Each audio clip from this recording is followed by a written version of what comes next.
And yan, so guys, for today's video nga ay ituturo ko sa inyo kung paano naman ako gumagawa ng sugar-coated peanut. Ganito lang yan kadali guys. Ayan, napakasarap nitong ating sugar-coated peanut at alam nyo bang napakadali lang netong gawin. Ayan, napaka-crispy, napaka-crunchy neto guys. Ayan, so lulutuin natin ito guys dito lang sa kawali. Ayan, dahil magluluto ako ng kalahating kilo lang, tinakal ko ito.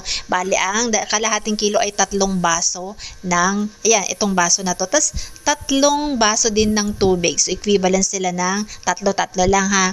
Tapos guys, since kalahating kilo yung aking mani, kalahating kilo din ng asukal yan. O, tandaan nyo yan ha.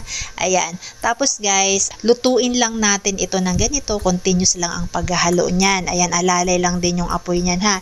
Tapos pag ganito na guys, parang medyo nangiiga-iga na siya. Or I mean, konti na lang talaga yung tubig. Ganyan na yan. So, pag ganyan talaga, hinaan nyo na talaga ang apoy niyan. Tsaka huwag nyong titigilan sa paghahalo niyan.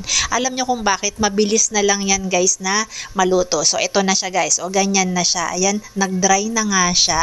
Pero pag ganyan, yung iba kasi sa kanila okay na to eh. Pero sa akin hindi pa. Kasi kailangan matunaw talaga yung asukal na nandiyan dyan. So, i-melt pa natin yan. Yan, para ma-coat talaga siya dun sa mani. So, walang mga pulbos-pulbos ng asukal na matitira dyan. Dahil, tutunawin natin yan para ma-coat siya dun sa mani.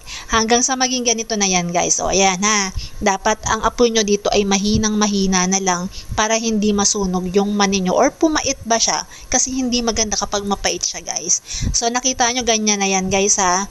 Ayan. So antayin na lang siya guys na mag-ano lang siya, mag-dry na lang siya. Tapos ang crispy niyan guys. Ang sarap nito pang himagas, pambenta. O ayan. Kung nagustuhan nyo nga to guys ay paki-like na lang at paki-share ng video na to.